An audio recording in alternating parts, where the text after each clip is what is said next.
we're not in it out of some sort of like commitment to principle. Like we do the hard work because we love. Because you gotta. Yeah, because you have to in order to live the life that you're loving and to continue to love the people that you're loving. And, you know, those aren't things that, like, you know, those aren't things we could ever see ourselves giving up. There are people in our lives we could never, can't imagine being gone. And yet they make it worth it. Welcome to Normalizing Non-Monogamy, the podcast where we interview incredible people from across the entire spectrum of non-monogamy to hear their fascinating stories. We strive to bring guests on the show who have a healthy approach to non-monogamy. However, it's important to remember that everyone does it a little bit differently, and the views and opinions expressed by our guests do not necessarily reflect our own. Additionally, we produce this show for entertainment purposes only. Please be aware that we aren't doctors or therapists. Consult a medical professional for anything regarding your health that you might learn about on the show. Enjoy! Welcome to episode 245. We're Finn and Emma, and today we have a fantastic conversation with Kaitlin and Julian. Yeah, I would say if you're an Instagram follower, you'll notice that like the last 4 days I've been posting like crazy about it because we're super excited about it because it's an amazing conversation. Also, if you're not an Instagram follower, go become one. Definitely become an Instagram. There's some high quality stuff on there from us. Right. One other quick thing about this, their sense of humor is absolutely amazing, but it's a little bit dry at times. And you don't always get to see that if you're not, well, you can't always pick up on that if you're not watching them. We were watching them, so it was super funny for us. Sorry, you don't get to share that. The point is, there was never a point where there was like anything but love between these two and this whole conversation, and it's amazing. That's all. Before we jump into their interview, we do have a couple of announcements. Yeah. What are you going to say? I'm not going to say anything. I'm waiting for you to say what the announcements are. I was waiting patiently. First announcement, we don't have COVID anymore. Woohoo! Number one announcement. We've both tested negative via PCR test even. Yes. Well done, good, Emma. Good news. Still recovering on the energy front, but getting there. The other announcement, our shirts are still available for purchase. They're available until July 22nd. So that's this coming Friday. So go to our website, normalizingnonmonogamy.com, check out the shirts, go purchase 1 or 10, and support us and spread the love. Give the love. That's what they say. Yeah, we're doing a promotion where if you buy 5 shirts, you pay for 5 shirts. It's a real... It's an amazing promotion. You can't find a better deal than that on these shirts anywhere on the internet. I promise you that. And yeah, we're excited about them. And if you go to Instagram, you get to see photos of us in the shirts. That's true. And it is actually beneficial to buy them 5 at once because then you only have to pay shipping. Right. And you don't have to pay shipping for every shirt. So that's the real special. Exactly. See? Gotta spin it. Yeah. Anyway, go check out the shirts. They're super cool. We did add, I was just going to say, we did add eco shirts. They weren't available. We were able to have the company unlock this for us. So there are now an eco women's fit or women's cut, and there is an eco like unisex tri-blend tee. So that's cool. They're made with recycled and organic materials. Super cool. I'm 100% organic. Oh, so are you. So am I. Awesome. Yes. I'm not recycled though. Jeez. Nope, me either. Anyway. Get to the point, Emma. Okay, real quick. Patreon. If you're out there looking for a community, we would highly encourage you to check out like-minded friends in our Patreon community. We have ongoing MeWe chat. We have monthly Q&As, men's groups, women's groups. It's super fun and amazing and keeps growing. So go check it out on our website, normalizingnonmonogamy.com. We'd love to have you come join us. We would. And a huge thank you to all of the existing Patreon members. Yes. We've got some testimonials to play for you next week. We're going to skip them this week because I spent a lot of time talking about the shirts, about things. And so we wanted to get into the episode. So we're excited for that next week. We also have a virtual meet and greet. This is separate from Patreon. This is going to be scheduled. Well, it is scheduled for August 30th. 2022. So go sign up on our website. Again, normalizingnonmonogamy.com. These are open to anyone. You just must be respectful and open-minded. And super awesome. And kind. And awesome. And if you're like, maybe I'm not awesome enough, you're listening to this podcast, you're awesome enough. Yes. And you can find it under the community events tab. The other thing to say up here really quick, if you would love to reach out to us, well, we would love you to reach out to us. Yes. I guess if you would love to, you should. The way to do that, you go to our website and you click on the About Us tab or the Contact Us tab. Send us an email, send us a voicemail. We would love to hear from you. We reply to them all. And yeah, we'd love to hear from you. We'd love your feedback. Well, speaking of feedback, you could always leave a review on iTunes. That they could do that too. Yeah. And we actually mentioned Instagram. I forgot to tell them it's at NNM Podcast. That's true. I forgot to mention that. Links to everything we're blabbering about are in the show notes. The last thing I will say, one of the best ways to support the show without spending a penny is to just tell somebody about it. Yes. Tell a friend, tell all your friends, tell your parents, tell their parents. We would love to have you help us spread the word. So thank you for doing that. It doesn't cost you a penny, and we appreciate it. Yes. Thank you, thank you, thank you. And now, let's go talk to Kaitlin and Julian. Let's do it. Welcome, Kaitlin and Julian, to the show. We're excited to talk to you today, and thank you so much for being here. Yeah, thank you guys. We're excited. Yeah. We'd love for you to start by just introducing yourselves. Oh, hi, I'm Julian. Got it. That's your introduction. I'm a very simple person, apparently. No, yeah, I'm Julian. I've been married to Kaitlin for 8+ years now. We've been together for like 16. We're high school sweethearts. I feel like I'm introducing both of us now. Didn't have very much to say about myself. I like ultimate frisbee and pancakes. Ultimate frisbee. We've got commonalities. We'll have to talk later. We played in college, so yeah. Oh, yeah? Love it. I played a lot back in college. I've watched a lot of Ultimate Frisbee. I know it's super sexy, isn't it? Like it actually really is. It was a great sport to watch in college. Really, really good on the eye candy. Well, I'm Kaitlin. I've also been married to Julian for a little over 8 years. I'm an event manager, and we live out in the Bay Area, as many people do in California, but both of us grew up in Florida. So we've lived out here for coming up on a decade, but not quite. And I'm happy out here, and I love it out here. And yeah, that's love us. It. Well, thank you both for being here, and we're excited to learn more about you. So maybe we'll just jump right in. Do you mind sharing a little bit about like what your relationship dynamic looks like today? And then we'll go back. We're going to go way back. I'm hoping to high school, but we'll see how far back we have to go to figure out the roots. We can do that. Yeah. Well, so today, right now, Julian and I are married legally in the eyes of God and the United States of America. And what? I don't know, maybe not God, but in the eyes of the United States of America, whoever else chose to witness that. And we are also cohabitating.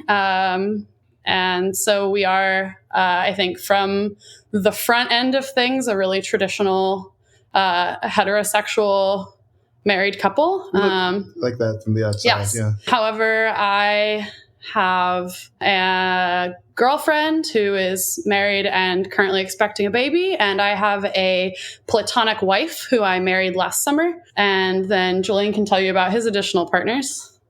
Yeah, I have a partner who lives nearby, who I met like through Kaitlin several years back when I was in law school. And I have a partner up in Baltimore who will be coming back in a few weeks, who I'll get to see. Yeah. And then just from sort of the polyamory perspective of it, we practice we think of it as non-hierarchical. Functionally, there's some hierarchy to being cohabitating and married and sharing finances. But in terms of partner dynamics and emotional and time needs, we try to be available to whoever is, in need and not necessarily spouse first. And we actually have a pretty tight-knit community here that we consider our polycule. We're not all dating each other anymore, but most of us have dated some other of us in the past. And we have that really tight-knit crew. So really supported and loved in that community. Yeah. I like to say we have a like descriptive but not prescriptive hierarchy. Yes, I like that. Yeah. Totally get it. And I want to dig into the hierarchy piece because I think that's something we that keeps coming up, maybe sort of in our lives, but just in general as we kind of dig into things more. But one thing I wanted to touch on before we get super deep is, Kaitlin, you mentioned you have a platonic wife that you married last summer, I think. I did. And I think most people probably understand most of the other dynamics you mentioned, but would you be able to talk about that one a little bit? Because that's not one we've heard before. Cool. I'm excited to be your first. Ooh la la.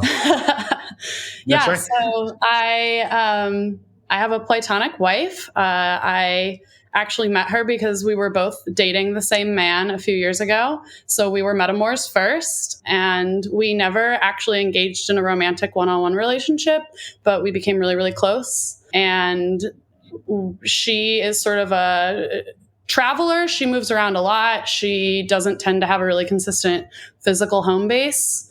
And has, as we were sort of moving in and out of being like near each other, we were talking a lot, especially during the pandemic, about what distance meant for us. And, you know, having, I think, come out of the sort of metamor relationship that we'd had in the past, we were comfortable. We're very, you know, physically comfortable and intimate with each other in terms of like sharing beds and snuggling and all that stuff and kissing each other and things. And so we have, I think, a relationship that looks like what you would expect a lot of female best friends' relationships would look like.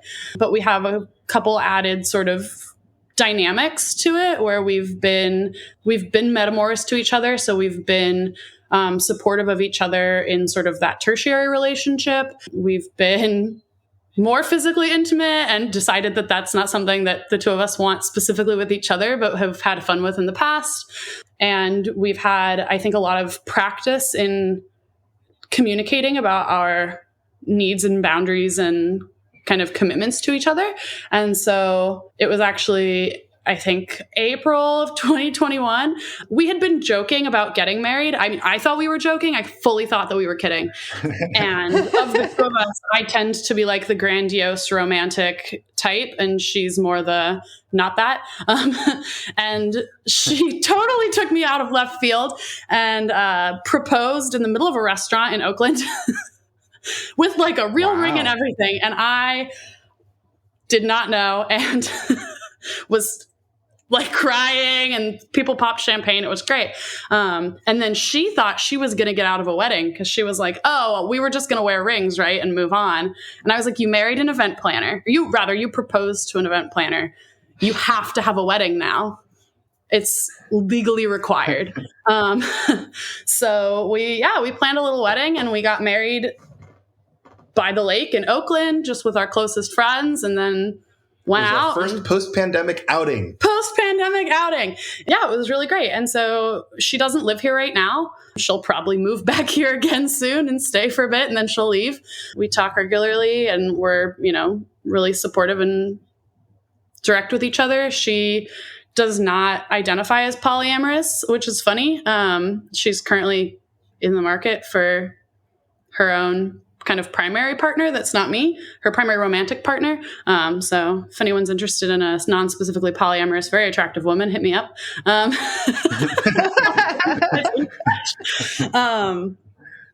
But yeah, so yeah, platonic, we're not romantic. We're not in love with each other, but we love each other very, very much. And we have stood in front of our friends and made promises to like stay in each other's lives and keep each other on track and be a source of home and safety for each other. And it's great. And I love it. And I love getting to have her as my platonic wife. I love it. That's amazing. It too.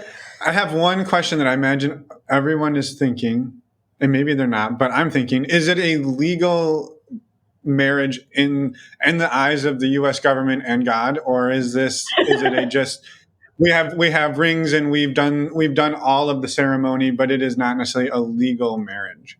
It is not a legal marriage. I already have one legal marriage, and I am not allowed. A felony. I'm pretty sure I'm not allowed to have a second legal marriage. We are each other's like contacts and stuff for a lot of medical things. Like she actually went to the hospital a little bit ago, and I went and told them I was her wife, and that was all fine and dandy. And I know that I'm her like person for medical stuff, and she is one of mine. I actually have 3 people on a lot of my medical stuff, so have fun with that, doctors. Got it. Right. Right. No, I appreciate that. And it's not to downplay it in any way, shape, or form. I was just kind of curious, like, is that something you can do now? I didn't think it was, but I appreciate It's not. it clarifying. So. Yeah.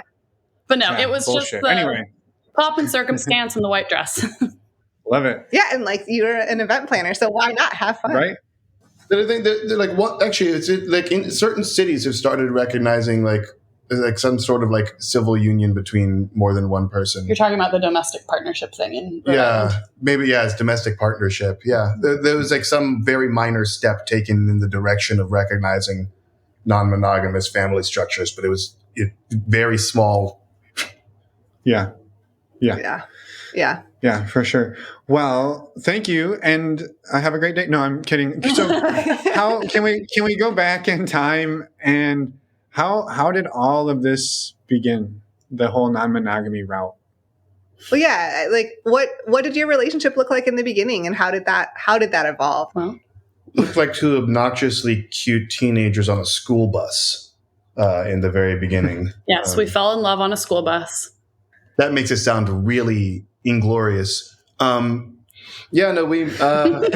met because I was the dorky senior in high school who, for some reason, hadn't bothered to get a fucking driver's license. And so I was still riding the bus to get to school. And yeah, just coincidentally, our bus picked up where she was getting on. And there was some morning where it was, we were, like I said, grew up in Florida. So it was very frequently very rainy. And there was an occasion where like she was getting picked up outside of like a little Mormon church. And so like there were a group of people sprinting through the rain to make it to the bus, which I found entertaining. What I didn't know was that Kaitlin had fallen down in her sprint to the bus. And so when she got on the bus to find me, having kind of like laughed at the scramble to make it to the bus without getting too wet, she told me off for laughing at somebody falling down. And I was like, well, in my defense, I did not see you fall. And what I left out was that if I'd seen her fall, I probably would have been laughing harder. But fortunately, I had the common sense not to say that part out loud. And my apology was accepted, and the rest is history, I guess. Would it have been accepted, Kaitlin, had he told you the full story?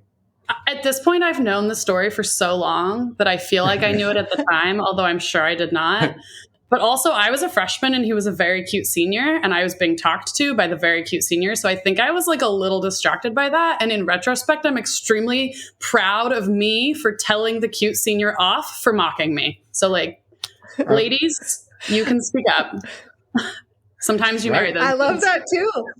Yeah, right?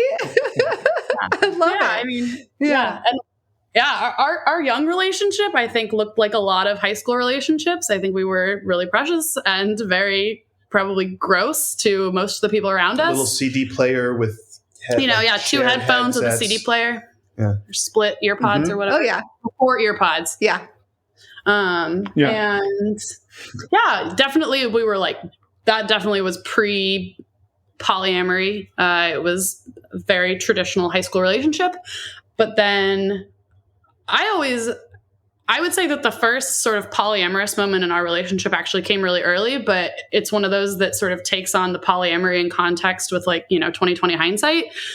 But Julian, being a senior, graduated and started school at the university in the town where we grew up. So he was still in the same town as me, but we weren't going to school together anymore. And my parents were Mormon, are Mormon, were conservative, and I wasn't allowed to go to college parties with him. I was 15. That's reasonable, honestly. Or even on dates. Yeah. So we weren't supposed to go on alone dates together, and I wasn't supposed to go with him. So we ended up breaking up when he went to college because we were like, oh, we're in separate worlds now. I'll interrupt here to say that my brother will never let me get away with saying that we broke up for any period of time, because we still talked every night for the interim period, and I went on one date.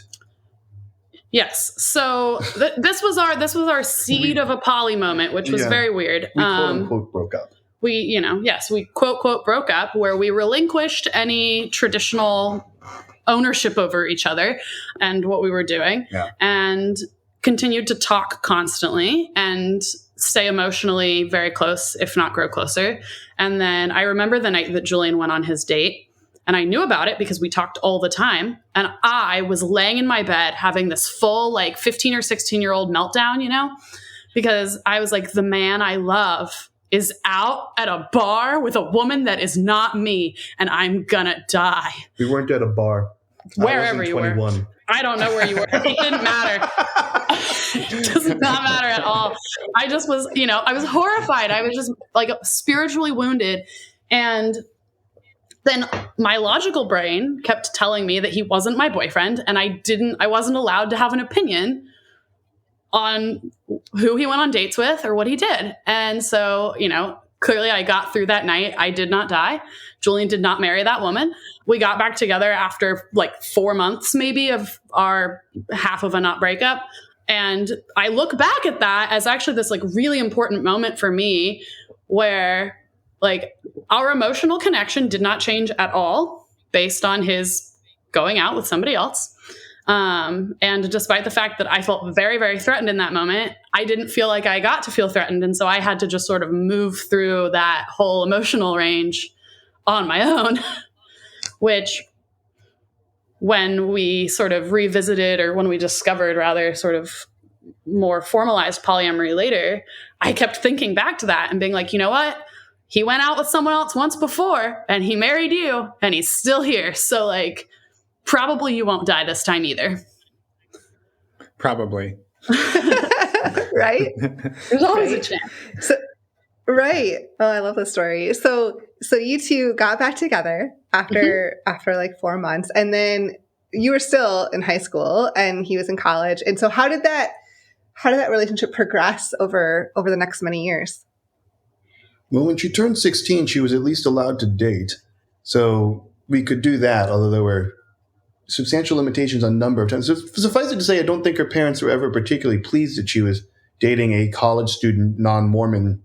And so there was kind of was friction for a good long while, but we made that work. We got caught 3 or 4 times sneaking you out of your window, and then each time managed to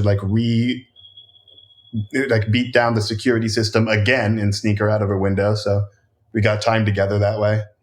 Usually just frankly, the irony of it all is that, that's in some ways almost sounds like something much more nefarious than it was. Whereas we frequently did was go to the local park and put down a blanket, and I'd, bring some hot chocolate or something. And we'd lie down in the park and just kind of talk and look at the stars and whatnot. Or she would come to some sort of frankly, just a group of college people sitting and playing Halo or something like that. Right. It was just we wanted to spend time together. Julian's, and we made it happen. Julian's friend group from high school that were all also seniors with him became really close friends with me that year that we dated when we were still both in school. Yeah. And a lot of them went to the same university. So they were still hanging out, and I was still hanging out with them. And it was just this pack of older brothers for me, basically. And they all were very protective of me and very nice. And I had a great time hanging out with the guys and playing video games. And so, my mom won't hear this podcast, I doubt. But Mother, if you hear this podcast, I was sneaking out to play Halo at friends' house. It's fine. So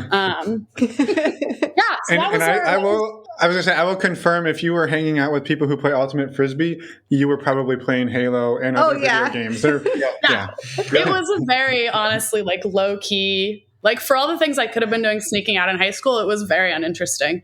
So we did that. That was the rest of my high school. And then I graduated and also started college at the same university. And Julian was getting close to graduating. And at that point, we'd been dating for, 5 or 6. 5 years.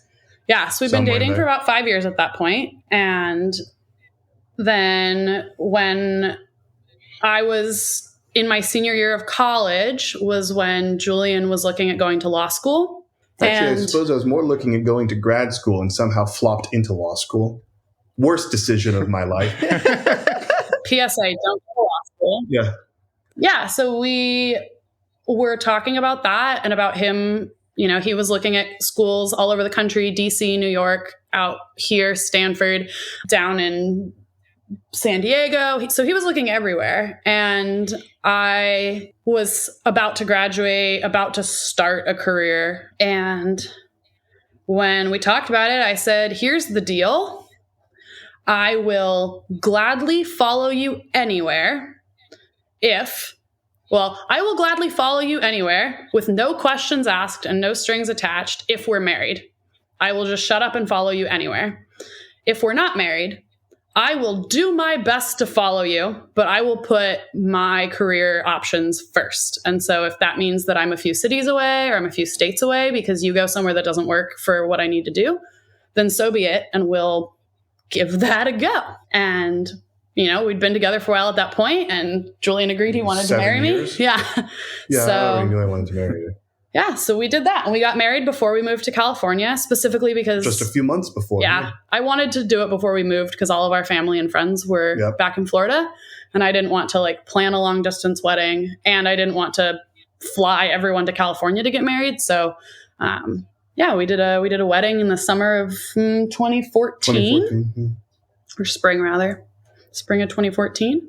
And then that August, we packed up 2 cats and all of the things we'd ever owned into a U-Haul, and we drove it all to California. I think we just packed it up into the back of the car. We didn't own quite... We had the box that got shipped, I guess. Mm-hmm. Yeah. And then we drove across the country with 2 cats in the car. I'm sure that was fun. It was interesting. Yes. I love this sort of like knowing where you are now and having everybody kind of heard like the way you've thrown quote unquote tradition out the window, but the way it started was like, if we get married and you lock this shit in, I'll go anywhere you want. But if not, well, you don't know what you're going to get. And I love that start to where you are today. And I'm curious, when did you turn it on its head and how did that come up? So that's a complicated question. Yeah, so the origins of like my first encounter with non-monogamy as a concept. So I was a major in philosophy and wildlife ecology. And in my super senior year of college, I took a course in existentialism. And it just so happens that 2 of the premier philosophers of the 20th century, Jean-Paul Sartre and Simone de Beauvoir, were non-monogamous life partners. And that got covered and in part of the unit just because, you cover a little bit of like the life history of the philosophers you're discussing. And you can see in their work that they build off of each other and are having a clear dialogue and they grow together. And that was because they were non-monogamous life partners. And I don't know, like I heard the idea and like my initial response, courtesy of where I'd grown up, I was just like, wait, what? That was like, I guess like de facto not okay, but being at that point kind of like a philosopher by training, I guess in some very novice sense, like I understood that if I was going to reject it, I needed to start to like poke a hole in it. Like there needed to be something I could identify actively as unethical. And I do remember sitting there in the classroom trying to like find that place where there was something problematic. And I was like, okay, but those are consenting adults who have been, like, according to the story, honest with each other and everyone they're seeing. And I kind of there was a bit of a light bulb aha moment where I was like, okay, so I just concluded that monogamy is not the only ethical way to have a loving, lifelong relationship. And that was kind of like my first encounter with it. I think I mentioned the idea is something like, because Kaitlin and I talked all the time, and like I brought up the idea back in college. It wasn't something we weren't going to actively explore then. I just found it fascinating. So I remember like taking it back to talk to you about the thing that I'd geeked out over in my existentialism class. I have no memory of this. Yeah, I fully believe him, and I don't remember it at all. Yeah, I mean, at the time too, it wasn't like we were like, oh, let's try this. Yeah, out. It wasn't like let's us be polyamorous. Yeah, I think that I don't know exactly how that developed over time. I do.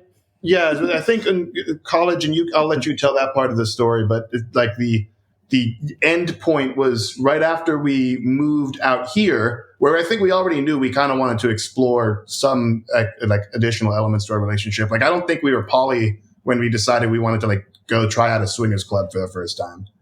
I think at that point we were just like, oh, we're in the Bay. Let's kind of like, there's just a community and a more progressive mentality out here.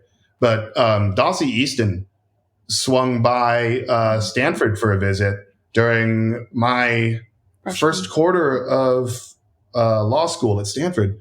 And I went to that talk because I'd gotten wind of like her existence and understood what the talk was going to be about. And that fascinated me. And yeah. And for anyone who doesn't know, Dossie Easton wrote The Ethical Slut, or co-wrote The Ethical Slut. Yeah. And sorry. I was about to say, like, in that moment, I bought the book like on the spot after like the discussion with that small group of people in the room. And that was when I kind of like showed up back at home. I was like, I found a thing that I think we'll both really like. He like literally did. He walked in the door with this book, and it was like a missionary with the Bible. He's like, I found it. And you're like, I was like, what did you find? I'm like halfway through making dinner. I'm like, I don't know what you're talking about. He's like, I have a book and it's not about law. Okay.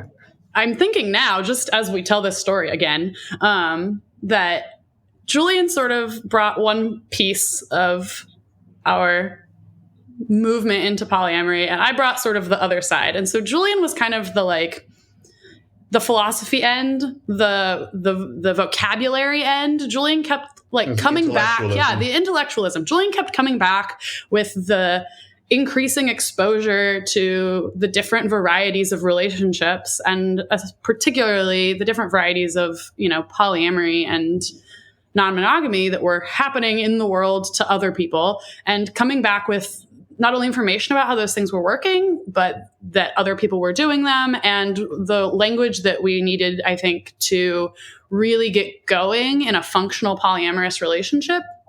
And then meanwhile, the background on my end to this whole thing. So as I mentioned, I don't have any memory of us talking about non-monogamous relationships in college. But what I do remember is that we were in college. We were going to college parties. College parties are full of drunk, horny college students.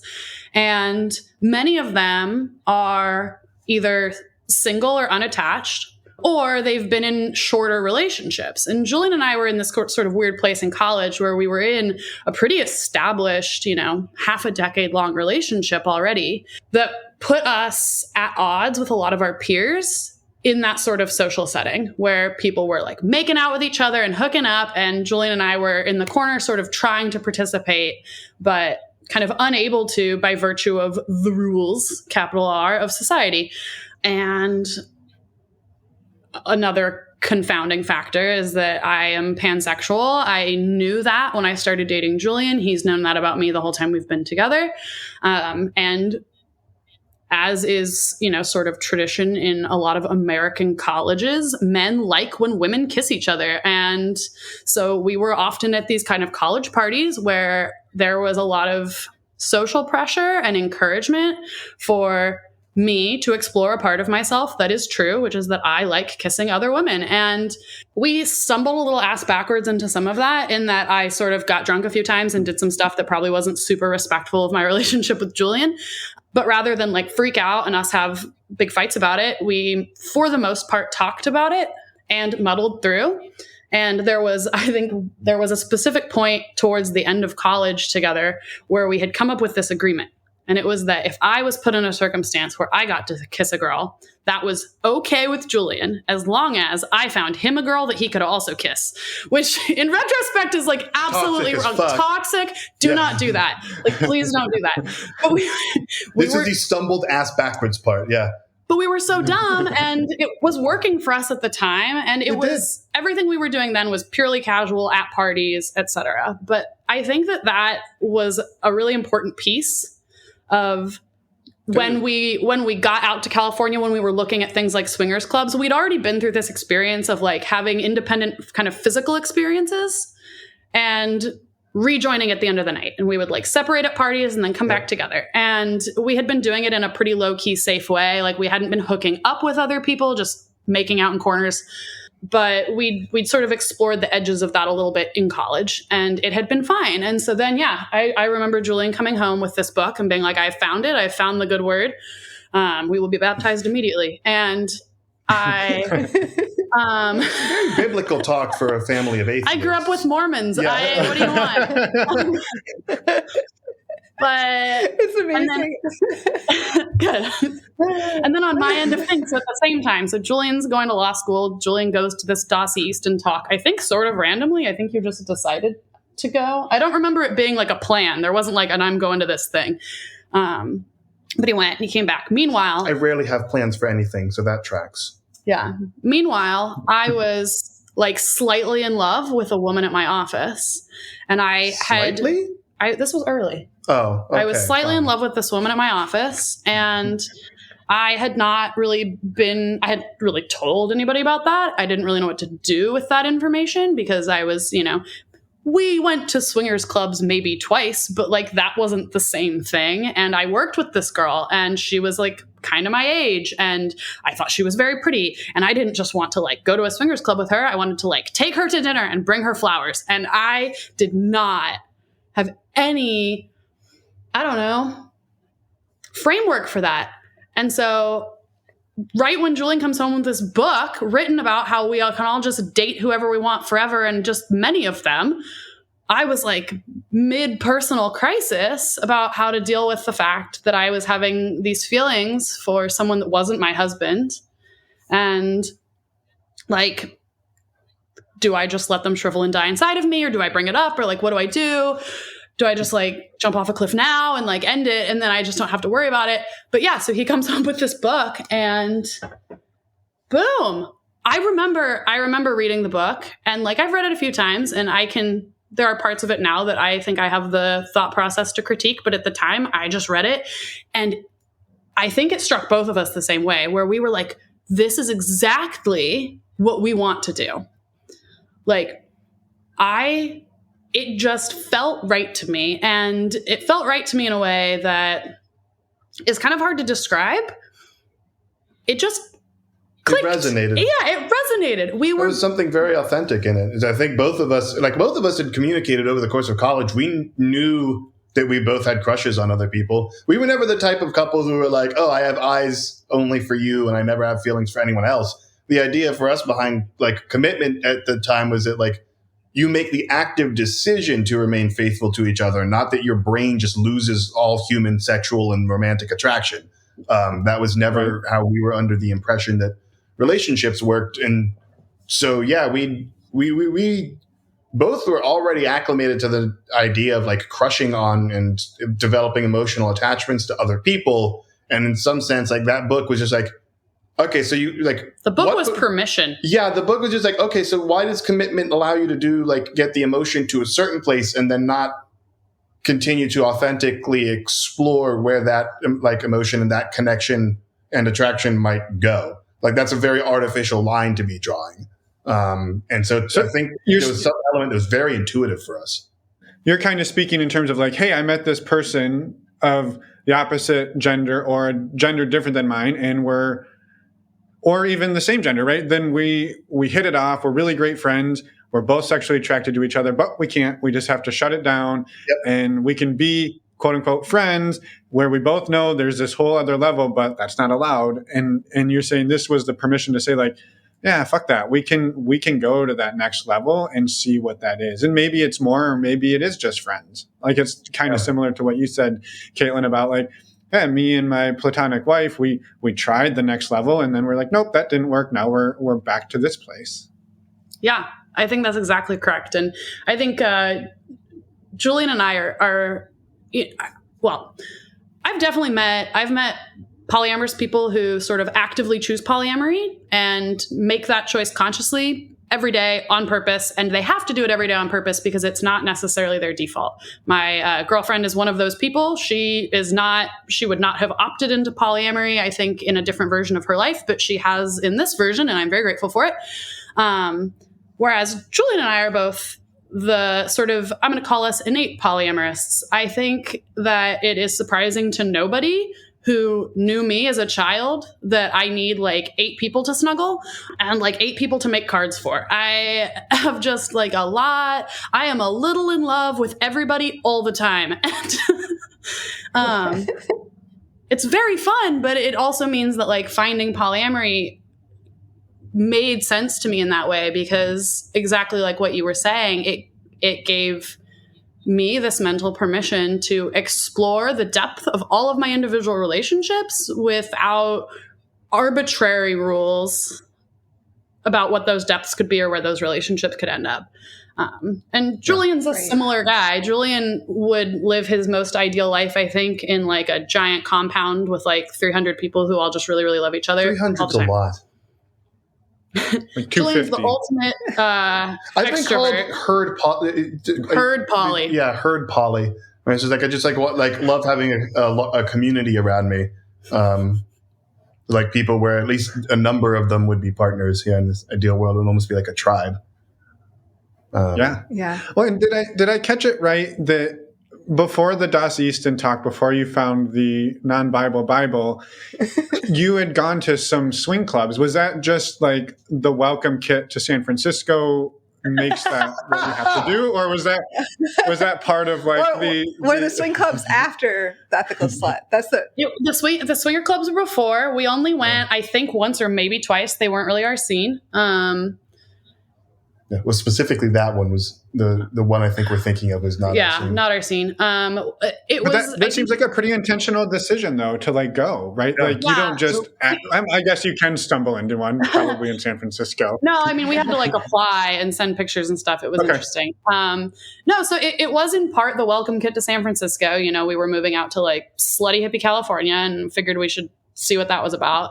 But also like I was already kinky. Julian is kinky. I was exploring kink at the time. And so we were looking for kink opportunities. And there's a decent overlap between sort of swinger communities and kink communities out here, which is how we ended up in some of those spaces early on. And as you know, with our background from like making out with other people in college, we were like open to the idea that maybe a swingers club would be fun. But again, it didn't end up being our vibe. The kink clubs did a little more, so we spent a little more time there. But I think those were a little less impactful on sort of our polyamory journey than the swingers clubs, which actually were sort of impactful in that we figured out that the more swinging end of things where stuff not our vibe. Yeah, where stuff is strictly physical and like less emotional didn't work for us because Julian and I are both very emotional people. Learning what you're not into, very important part of the journey. Yeah. It is. Yeah. It is. And the fact that you were able to try that and we're like, well, no, that's not really for me. Yeah. Mm-hmm. But you didn't really know exactly where you were going. That was like, you know, early on, right? So it was like, this isn't really for us. Yeah. Yeah.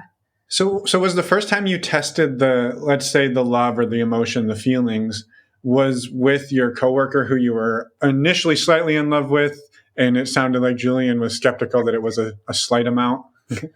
Yes, I ended up extremely in love with her. So that's what he's alluding to.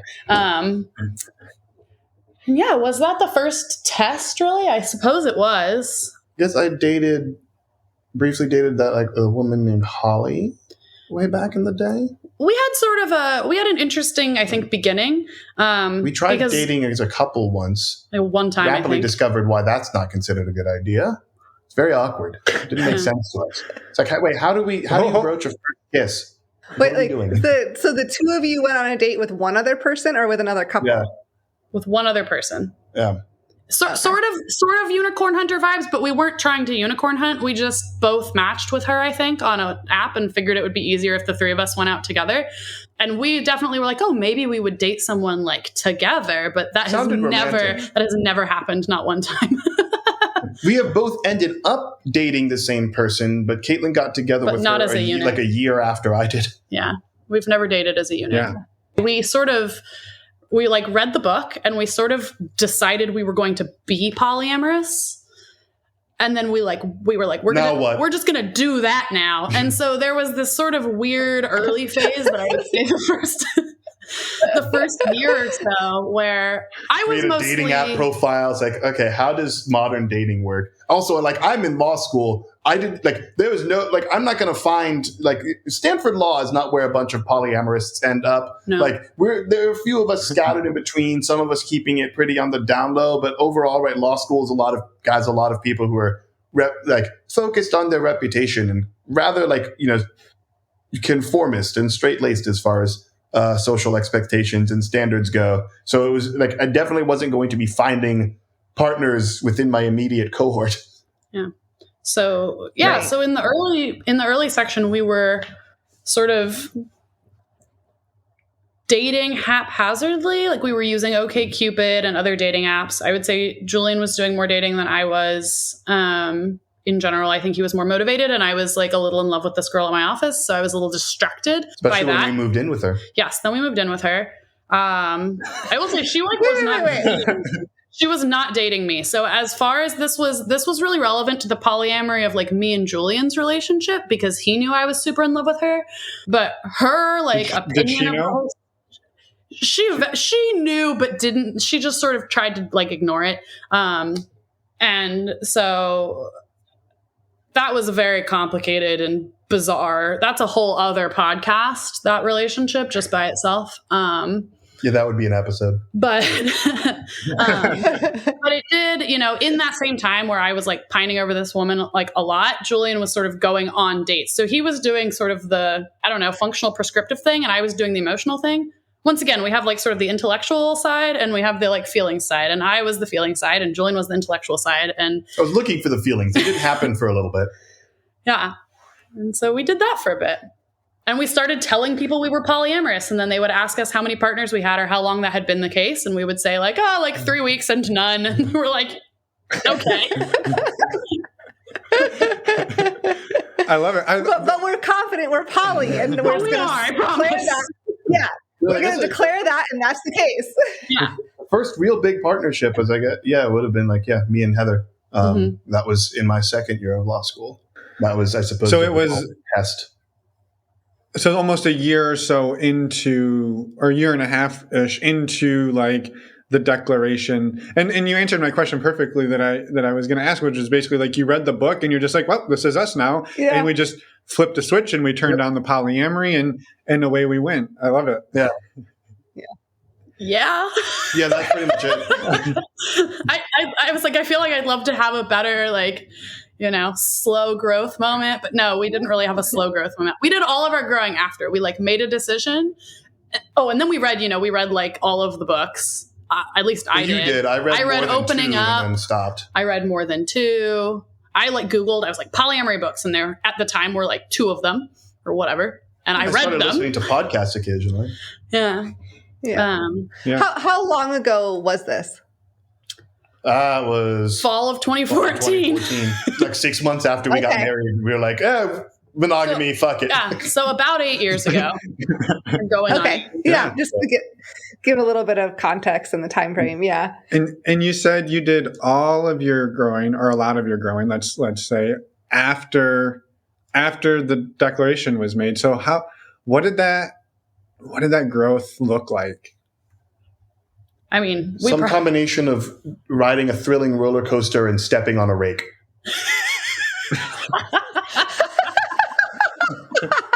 It sounds like it was really pleasurable. That's a wonderful description if I've ever heard one. That's correct. That's what it feels like.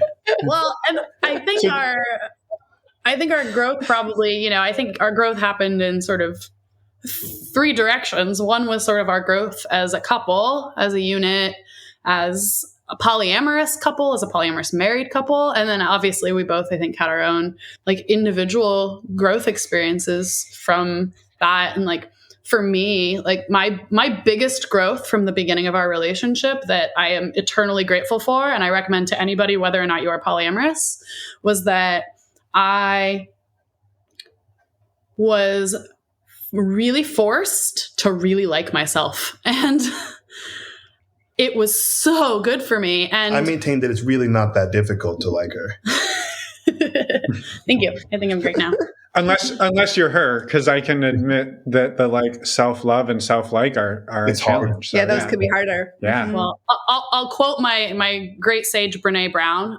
She says, "I'm dangerous. I like myself so much," and like that's where I am now. But that is not where I was 8 years ago.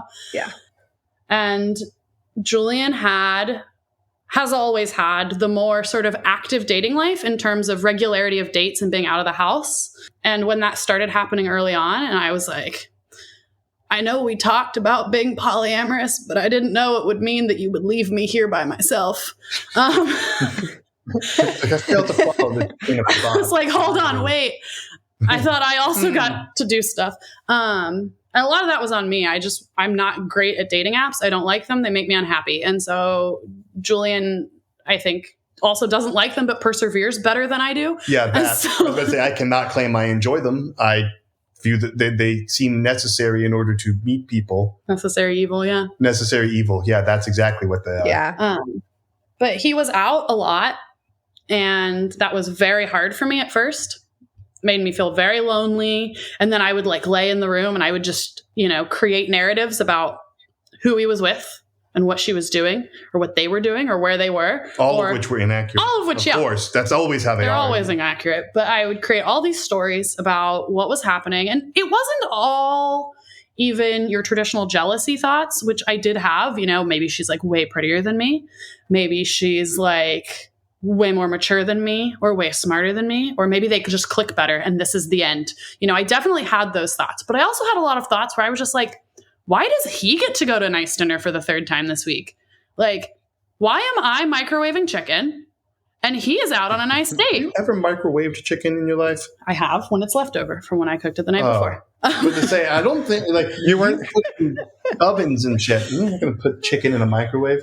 Hey, my uncle does that. You weren't there, Julian. You don't know. You weren't there. I don't know what I microwaved. But yeah, it was that feeling of like, there was a lot of like, why is he having fun and I'm not? And then it was funny because I simultaneously was like, well, if I want to have fun, I should just go date people. But then I kind of didn't want to do that either. I was very pleased with what I was doing, which was not that. So I actually had this beautiful sort of self-love renaissance where I started making his date nights my date nights with myself. And sometimes I would genuinely take myself out to dinner and I tried to like leave my phone and like leave everything. And like, I would try to like talk to the bartender. I would sit at the bar. I would order like a really nice lobster biscuit, a martini, or like something kind of indulgent. And I would try to just be there and try to just enjoy myself. And I got into like, I got a membership at a spa. And so sometimes he would go on dates and I would be like, you know what? Date night is spa night. And I would take myself to the spa and I would spend hours in the hot tub and the salt room. And I would just like lay around like a slug. And it was great. And I started really looking forward to Julian having dates because I got these really awesome, indulgent nights with myself. Where apparently you turned into a slug? Yes. That's the animal of choice for this description? Yes, it is. Just sort of squishy and blob-like, yes.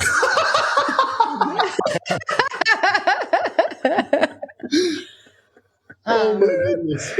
Yeah, so I mean, I would say that probably took 6 months at least before my feelings about his dates went from like, neutral at best to being like actively excited. And that I remember one of the first times I like canceled a date and you were irritated. I was so mad that the date had that I was not leaving the house. It's like that wasn't the reaction I was expecting, but okay.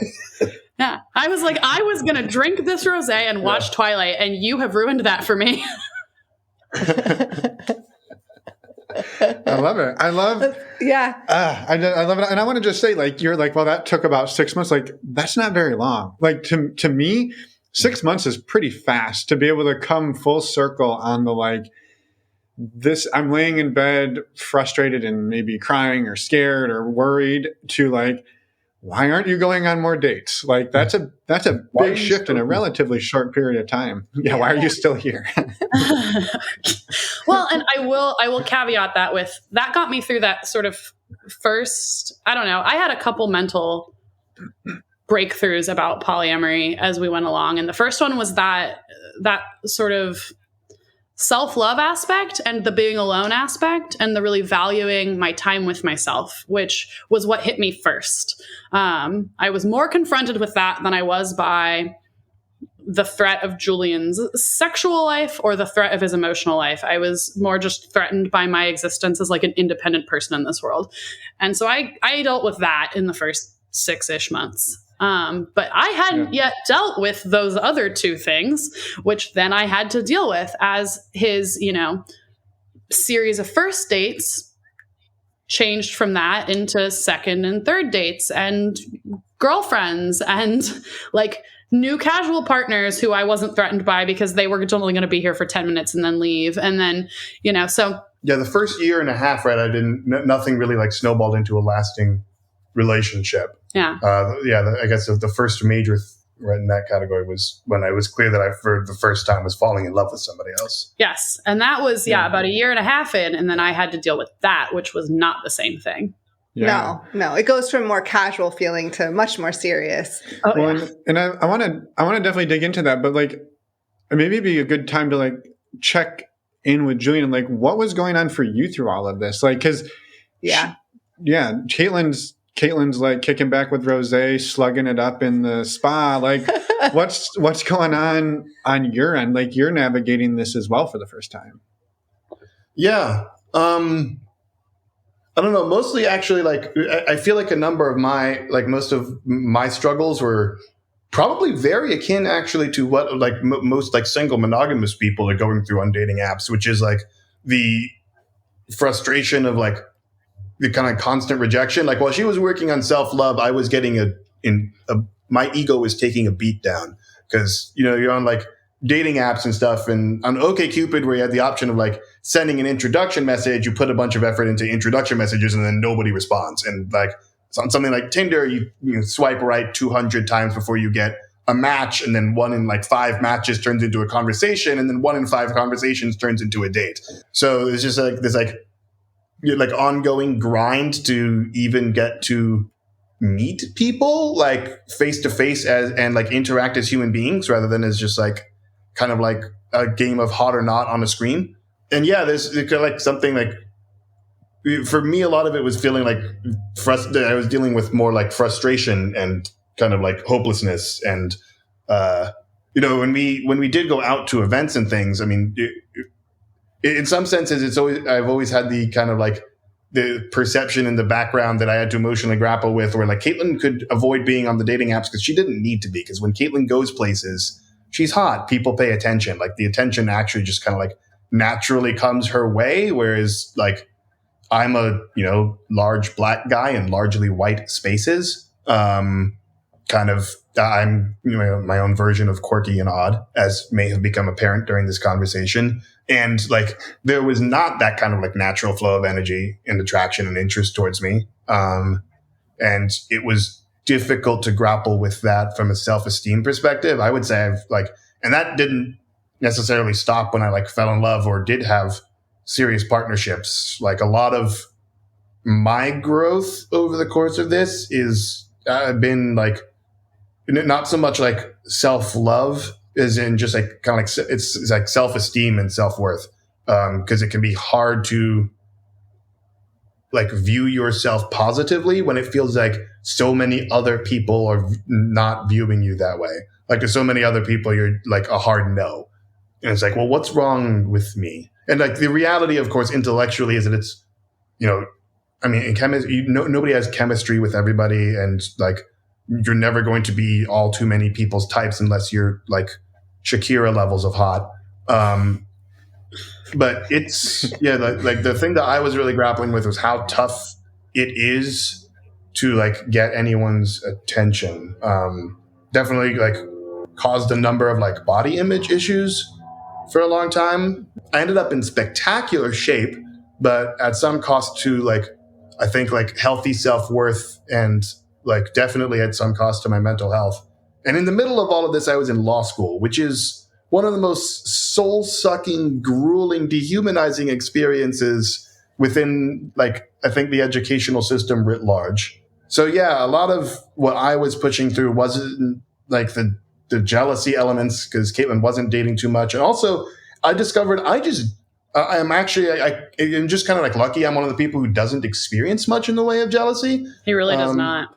Yeah. And it's, I don't know, some people have seemed to almost like praise or congratulate me on that. I was like, that wasn't something I did. That's just like my brain coincidentally works that way. It's like when people congratulate you for being intelligent, you're like, I didn't do any, like that. It just kind of happens. I was born that way. I was not responsible for this. But yeah, I don't experience much jealousy. So that wasn't my struggle. My struggle is and continues to kind of be just like viewing myself as like attractive and interesting and maintaining my sense of self and self-worth through the kind of like constant rejection paradigm that is online dating.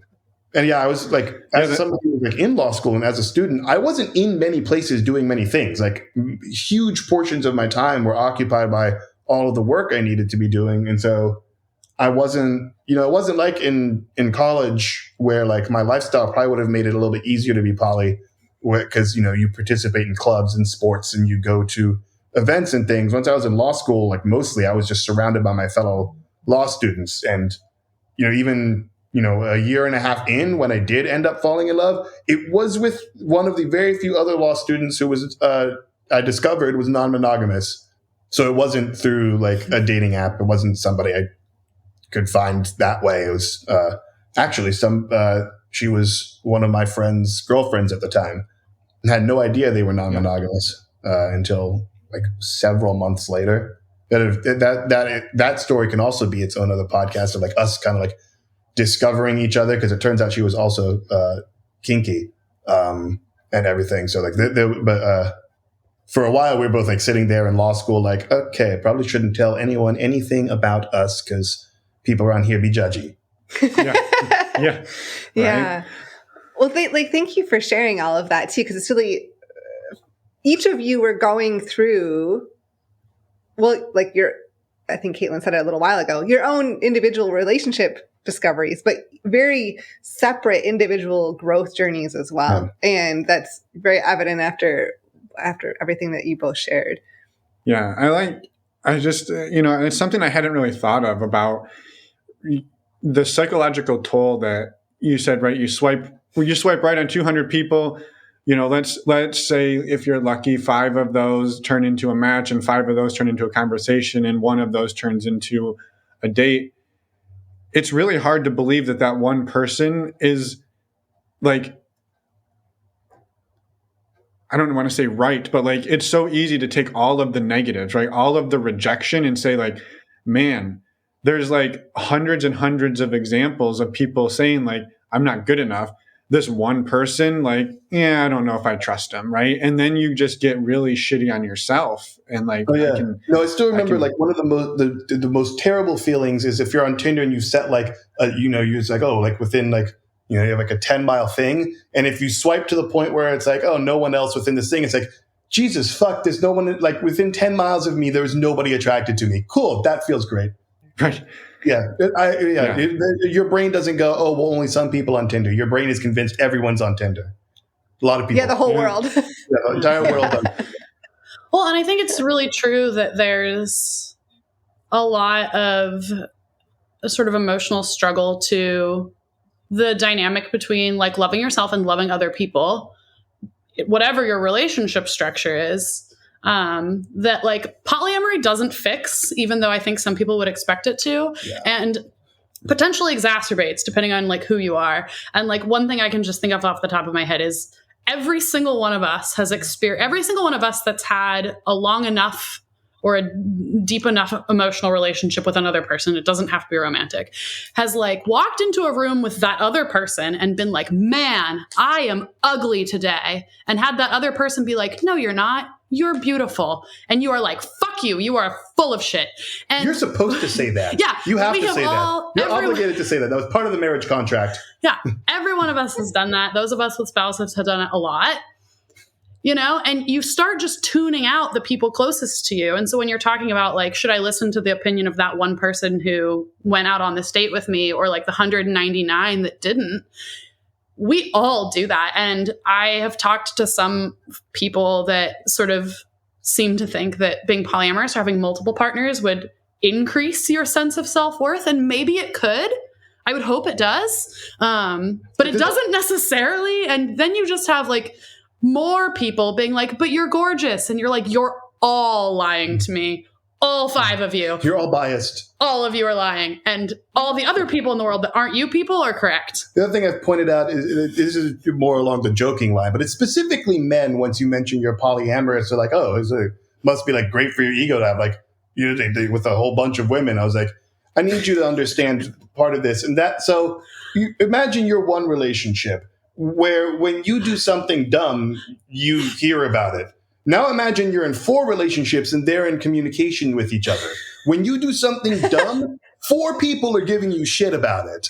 So it's like, I'm not sure how much, like your visions of this ego stoking are kind of like a narrative you pulled from Pornhub. Because what actually happens is you say, forget one of your partner's birthday gifts when you're driving over to like down to, driving down to Monterey, halfway there, like, you're like, shit, I forgot the gift. And then your wife texts you, Julian, you like, no, I texted you. I think I was like, fuck, I forgot the gift. And then 15 minutes later, before I'm even there, Sarah texts me, Julian, you idiot, how did you forget my fucking gift? That's what polyamory actually looks like, because you don't make it from one place to another without having berated yourself for forgetting a gift, and then having 2 other people do it too. And then your other partner getting wind of it later and being like, are you serious?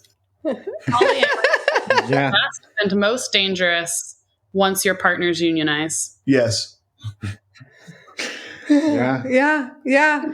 Well, and I love the levity there, but also like the truth behind it, right? That like the self-flagellation about, just like, it's hard sometimes to override your own narrative. And I think what was really fascinating about both of your journeys, the first, let's call it year or so, is Kaitlin, you are on this like self-love, like upswing of like, I'm loving me. And you're like coming into it at the same time. Julian's like just spiraling into like some dark places. But were you able to like, throughout this, were you able to like lean on each other and confide in each other and support each other? Or did you feel like we have to sort of do this in a vacuum because, they'll never understand? Well, I think we did a little bit of both, especially even earlier on, like the beginning of the first year, we were really communicative. We were talking about everything. And then I think as some of our personal stuff got a little more difficult, I know I like turned inward some for like when I started confronting real jealousy issues around Julian's like emotional connection to other partners. That was something I felt like I just had to deal with me.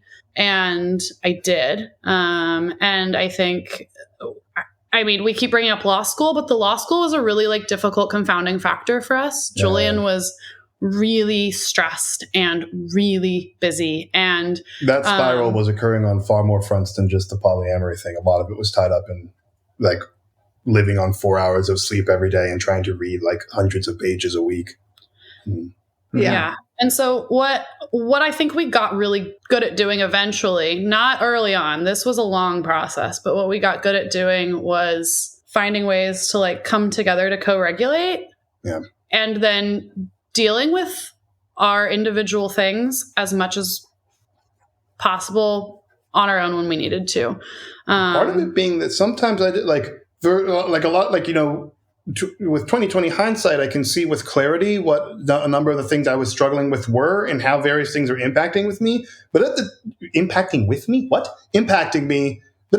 time, like I'm busy as hell. I'm exhausted. And a lot of the time I'm just feeling shitty about myself. And I don't know why. So I can't really turn to Kaitlin for all too much support because there's like the kind of nuanced conversation we have right now.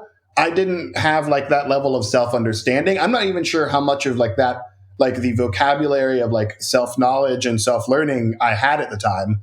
And so it was, in some ways impossible to turn to Kaitlin for support because you have to have some sort of concrete, cognizable idea of what is hurting you and what kind of support you need before you can like turn to your partner for support. So in the midst of just like a morass of confusion, there was a lot that I had to deal with on my own just because I, had to figure out what the hell was going on.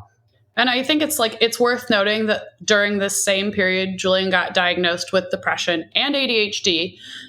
So we were doing a lot of stuff at the same time, and we were doing a lot of work on sort of what Julian's experiences with himself and like with his mental state, like how that impacted our relationship and how that impacted his other relationships. And It made me realize why I tend to do things like forget birthday gifts when I'm driving to someone's birthday, though. That's correct. There's at least an explanatory factor. Yes. Right? Right? Which in some ways I'm sure is a relief. Like, yeah. Like it helps like crystallize like, oh, okay. Yeah. Well, it made me feel like less like an idiot, right? Like the self-loathing on those fronts can diminish some when you're like, well, my brain doesn't organize very well, so I'm going to leave the house without my wallet at least once every week or two. Yeah. That was all stuff we were in many ways stumbling through, but I think that one of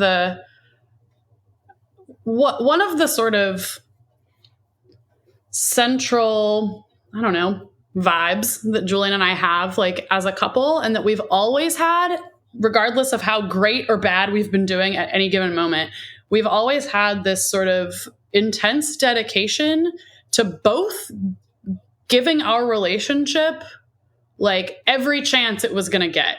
Neither of us is someone that was going to cut out early because stuff got a little hard or even like a lot hard. We're both people that were like, we are going to try. Like our agreement at marriage was to give this 110%. And, if we do that and then at some point we agree it didn't work, then c'est la vie. But like, we're both going to give it 110%. And so we were doing that through some really hard stuff. And I actually think that was a point where our other relationships saved our marriage because we were both so tired and so like, confused about how to move through some of the difficulties we were moving through.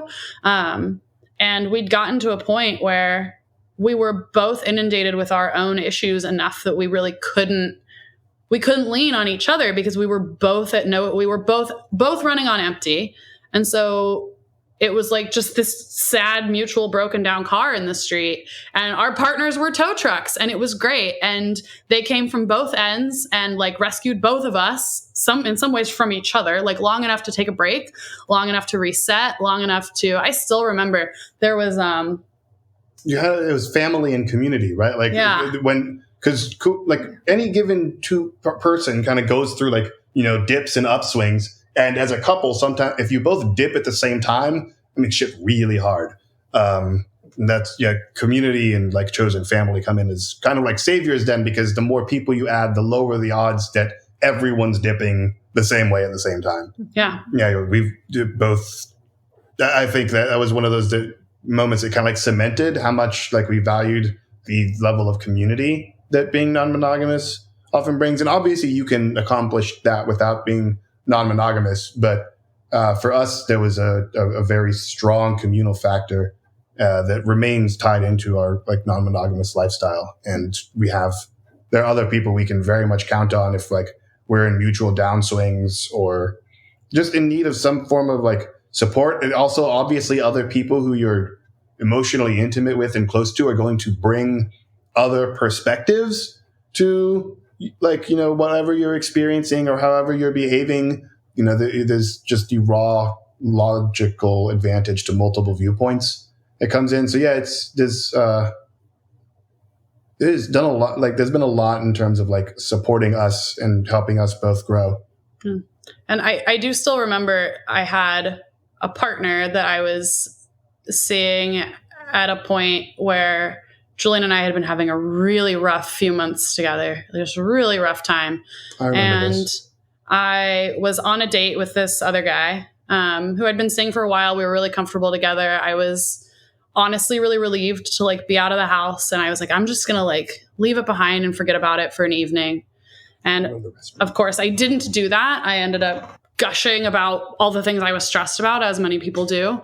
And he, listened to me, which was great. And then when I was done, and he paused and he looked at me and he was like, now tell me all the things that you really like about your marriage. And he wasn't challenging me. He knew that there was an answer to that question, and he knew it was a long and good answer. And he just wanted to hear me say it, because I had just spent, a lot of time and energy focusing on the negative. And he was there to be like, let's hear the good stuff. And I felt so much better. And it's cool to have, like Julian said, not just the other perspectives, though, of people that know you really well. And, we sort of practice a very kitchen table style poly. So my partners don't just know me. They also know Julian. His partners also know me. Like, we all are close and we like it that way. But it means that you get that extra perspective, and you also get encouragement and a lot of support. Like, I have more support from my other partners for my other relationships than like anything else. Everyone cheerleads all my partners cheerlead all of my relationships and get really excited for me when stuff goes well. And when stuff isn't going well in my other partnerships, those people also step up and like encourage me to, make good decisions for myself, but also to like keep a positive mindset and like to grant the amount of like grace and compassion to the people around me that they deserve. So yeah, that's amazing. Somewhere in there where the moments where the step on a rake analogy comes in. Somewhere, yeah. I don't know where. No, I think just Kaitlin, thank you for sharing that piece, because that point you bring up is sometimes, I think, easily overlooked, in that you have, if everyone's supporting each other, you have this, it's like chosen family, right? You have this network of people in your life that love you and care about you and will be there to support you. And it's pretty cool. To your point, Julian, what were you going to say about the stepping on a rake? Oh, so in and amidst like that pain, like sometimes the people who are supporting you are also the people letting you know that you just kind of like did whatever bad thing is happening was partially self-caused. So like the community is also like, I don't know, at least I've enjoyed that, like part of the intimacy that you develop with other people. And the part that I think might even like sometimes be like, at least in my life, has sometimes been missing from like friendships, is that like your friends usually just like at least in my experience, my friends like have my back or something. Whereas like my community and my partners don't just have my back. They'll also like call me on my shit. So if I step on a rake and try to say somebody else hit me in the face, I get called out on it, which is an important part of learning and growth. Like because invariably, like we all the story we tell ourselves typically involves us being the heroic figure. We see ourselves as our own protagonists, and sometimes you're not the protagonist. Sometimes you or definitely not the victim. Sometimes you just kind of like tripped in a hole that you saw, or dug yourself. Or dug. So you dug the hole and fell into it and started complaining about it. It's like, who left this hole here? Yeah. Yeah, those are important growth and learning experiences too that can be brought on through like kind of like having very intimate communities. Yeah. Complex lenses for self-reflection. Yeah, and you have to be open to it, right? Because if you're not in a place where you're open to that feedback or open to that potential of growth, like it can be extra painful. Like you're so resistive to it. It can be challenging and painful. Not that I've ever experienced that, but I can imagine. Well, and for other people. It's true that there's a lot of, I think, really high emotional skill that comes from all ends to create that environment. Because not only do you have to be open to your own faults or the potential for them, and open to growth and open to feedback, but the people around you also have to be adept enough to like bring, like, I don't know, have the guts to bring that to you and be able to bring that to you in a way that can be received. Like, that is a lot of really high level, I think, emotional and social processing. And I mean, everyone's heard the joke 1,000 times about, you know, polyamory is like, everyone thinks polyamory is all sex, and it's like no sex and all feelings. It's just talking about your feelings. A lot of Google calendars. It's a lot of Google calendars and a lot of talking about feelings. I have so many scheduled feelings talks now in my life, like just regular, like feelings check-ins. And they're so good for you because you do practice those skills, and you do, I think, get to this place where you can hopefully really grow regularly and like head problems off before they even really grow into real problems. But that is not without like lots of years of practice and plenty of mistakes. And I mean, as with all of this, that's also not to say that you have to be non-monogamous to learn those skills. I don't think you do. I think that that's something that anybody could learn, but I do think that non-monogamy will sort of force you to learn those skills. Because if you don't, you will either stop being non-monogamous very quickly, or you'll be very, very upset all the time. So like, yeah, you kind of have to, you have a choice. Learn you're either going to be good at this or you're going to do something else. Yeah. Yeah. Well, and maybe that kind of takes us to, you kind of talked about like the 3 pillars that you were kind of, let's call them your 3 pillars of growth, right? There was the like initial Julian's dating. Now you're on to, oh shit, Julian just fell in love. Now how do we adapt? And I know then there was a third one, and I know we could probably talk to you for like another 2 hours, but maybe we cover those and sort of some of the nuances there. And then maybe there's a part 2. We can get the moved in with the coworker story and the fell in love with the law school student story on parts 2, 3, 4, 5, 6. Well, part 2 with me falling in love with somebody is also the law school student story, which then also actually would be one of my huge growth experience stories. Maybe Kaitlin will agree with this. I suppose I haven't checked in on like whether like I feel myself as in some ways like fundamentally different as a person than I was like 2 or 3 years ago. It just so happens that if you face like if your rake stepping moment tanks a life partnership, that will teach you a lot of lessons that you would have preferred to learn an easier way.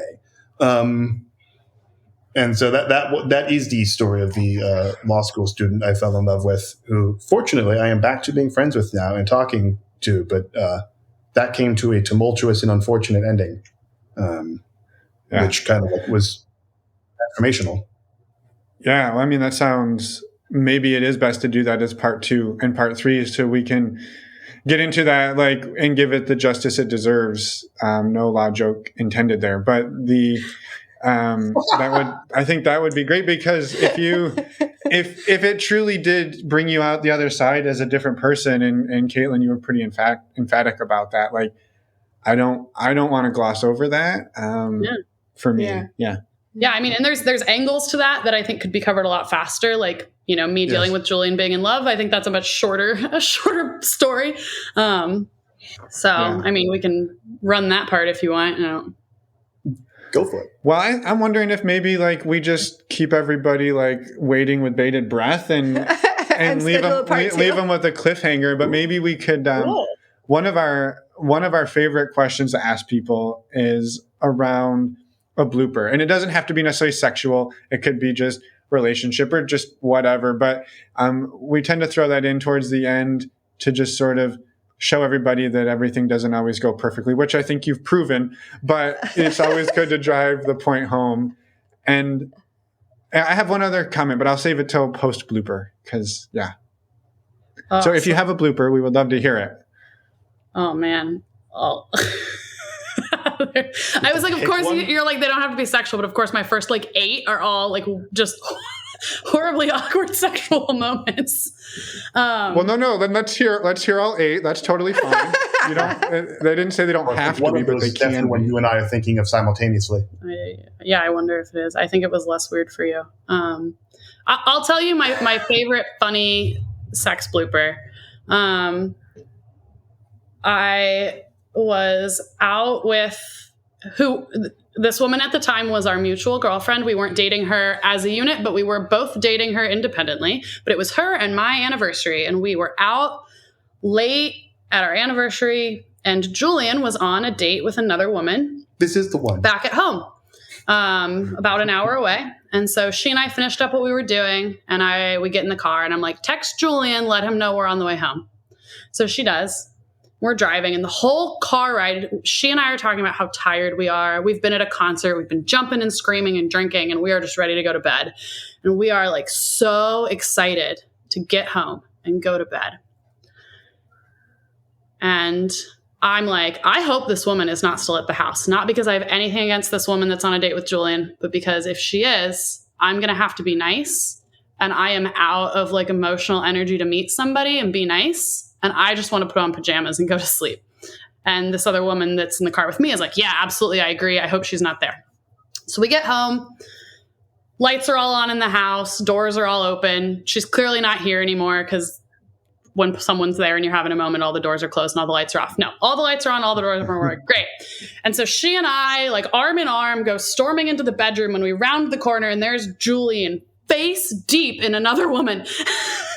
And we backpedaled so fast that I hit the wall and fell over, trying to get out of the room and like scramble back out. And then we're in the like living room. Like, at which point I noticed something had happened because someone slammed into a wall. Yeah, so he hears some crazy thud. So then she and I are in the living room like, what do we do? All of our stuff's in there. Your stuff's in there. My stuff's in there. What do we do? And I was like, I'll crawl in Mission Impossible style and I'll yank your backpack and we'll run for it. And I did that. And I like crawled below the bed height and I nabbed her bag and I dragged it back out into the living room. And then we like made ourselves a little bed on the couch and went to sleep there. And apparently they like came out to try to like make drinks and be friendly, and we'd fully gone to sleep on the couch. But that was a good one. Mission Impossible floor crawling. Don't recommend. Which elevates the importance of the Google Calendar, which I think we touched checking on. your phone. Checking your phone and closing doors when you're having intimate moments with people. I thought you were going to be gone for a lot longer. Also, in my defense, I was quite oxygen deprived. I was quite oxygen deprived. Yeah, you can't blame Julian. He was a little bit blue in the face. That was meant to be a reference to like my breastplay kink, and just came out very differently in the context of that specific. It was better without clarifying, honestly. It might have been. You can remove the clarification. Oh my gosh! I love it. That was an amazing story, and thank you so much for everything that you shared. We're excited for a part 2. I know you said you had a comment. No, go ahead. Oh, yeah. I just wanted to say thank you. And we're excited to continue this conversation. You know, I think, there's obviously a lot more to dig into here. And both of you have been so, wonderful in how much you've been able to share. And I appreciate the vulnerability. And it's been wonderful. So thank you. Yeah, I'll echo the gratitude. And I think what I was thinking throughout some of this is like when we first started talking, so sometimes we talk to people who are like, polyamory is great. We've never had any problems. It's been perfect. And it's kitchen table. And we all just sit around and have a potluck every day. And like when we started talking, I was like, you're like, I've got a wife and I've got partners and Julian's got partners and this and that. And I'm like, these fucking people again. And then like when we get into it and it's like, you've clearly gotten to a place like when you first shared, like, it seems like you are in a good place with how you approach this and that it is in some ways probably much easier than it was 8 years ago. But hearing the journey from there, real shit. The journey from there to here, and like, I don't know, it's been beautiful and I really appreciate it. And not that I'm wishing that you guys had tribulations along the way, but that it is just very authentic and I appreciate that. It humanizes it. Yeah. So I mean, we're possibly better for them. I'm not sure we're happier for them, but we're better Some for of them them. I am not happier for. Some of them I learned a tremendous amount from. And that's life. Yeah, I know. I feel like, I don't know, every now and then I get the impression, I think that some, when you're non-monogamous or poly and you're like in this, like a kind of like marginalized, misunderstood group, you feel like some pressure to, Perform. put on airs and like pretend that everything is glorious. And it's like, no, poly's not going to save you from relationship struggles or life woes or anything. Depression. Yeah, indeed. Anxiety. In some ways, you bring something back in. The more relationships you have, the higher chance that you have of experiencing heartbreak. Right? Like, if Kaitlin and I had just remained monogamous and married, we wouldn't I have suffered now like genuine heartbreak and loss of a relationship in a way that I never would have if it weren't for becoming polyamorous. So there's a lot that comes with it that isn't necessarily glorious. I'm very happy that we're non-monogamous. This feels authentic. I am happy to have loved when I did, even when it was lost. I do stand by the better to have loved and lost old idiom, which, admittedly abstracts a lot of the pain, but is, I think real. I'm very happy with where we've ended up. I think we made the right decisions. But it's not all sunshine and rainbows. Sometimes you faceplant. Sometimes it's a pigsty. yeah.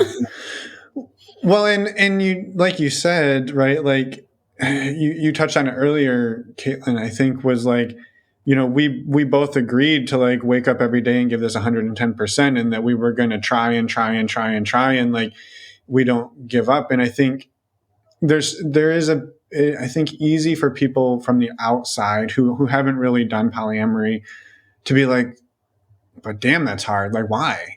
And it's almost an impossible question to answer of like, just because it's like you said, like you found the book and you're like, this is us. And you both read it and you're like, well, holy shit, this is me. And that means there's some hard work that goes along with that. Yeah. Being a parent is that you ask a parent why. It's like, that question doesn't actually make sense because that's my child and I am a parent. Yeah, I mean, I would say I was like, I can tell you why, and it's because in between all of the really difficult hard work and in between, lots of really excellent therapy and lots of trial and error and a lot of nights of having hard feelings together. In between those moments, I have the opportunity to like sit in a room with a group of people that like loves and cares for me in a way that I never could have imagined possible. And I have these striking moments when our group is together where I am just like, it will sound very cheesy, but nearly brought to tears sometimes just thinking about how supportive and impactful my community is and how like lucky I am to have the people that I have and to have them all care for each other as well. And that's why. There are a lot of moments that are because it's worth that. Yeah, like there are a lot of moments that are really saturated in joy, and sharing a loving connection is one of the most rewarding things I think a human can do. And we're not in it out of some sort of like commitment to principle. Like we do the hard work because we love because you gotta. Because you have to in order to live the life that you're loving and to continue to love the people that you're loving. And those aren't things that those aren't things we could ever see ourselves giving up. There are people in our lives we could never can't imagine being gone. And they make it worth it. Wow. What a beautiful place to wrap this episode up. And thank you both. I agree with you completely. I mean, it's hard. It's really hard, but the beautiful moments and the sense of community is what makes it all worth it. And the change you see in yourself too. Like for me, it makes me feel like I'm actually living life. Yeah. And that's a rewarding feeling, even if it's challenging. Yeah. So thank you both. Yeah, I can't wait for parts 2 through 9. I'm super excited. So Well, you have our Google calendars, so. right? Exactly. Yeah, we are now in a polycule together. That's how this works. So thank you both for everything, and have a wonderful day today. Yeah, thank you guys. Thank you. I really appreciate it. And we'll talk soon. Yeah. Talk soon. We'll talk soon. And we're back. A huge thank you to Kaitlin and Julian for coming on the show and sharing your story. We had a fantastic time talking to you, and yeah, it just thank you for everything. Yeah, I will echo that. It's been an amazing conversation. I think I mentioned this on Instagram when I was creating some of the graphics. Like, normally we pull out a handful, 5 or 10 quotes from an episode to like use for different things. I would have been better off just I pulled almost everything out of this episode because it's just like one amazing thing after another. So you've now heard it. You already knew that. So thank you, Kaitlin and Julian, and we hope everybody enjoyed it. A few quick reminders. Hang in there with us. Go to our website, normalizingnonmonogamy.com. You will find there our shirts for sale. And they're available until July 22nd. That's this Friday. You'll also find information on the Patreon button about our Patreon community. We'd highly encourage you to go check it out. And we also have virtual meet and greet coming up on August 30th, 2022. So also check that out. And the last announcement is that Finn is still not recycled. Bring it back from the intro. Well, you know what else isn't recycled, Emma?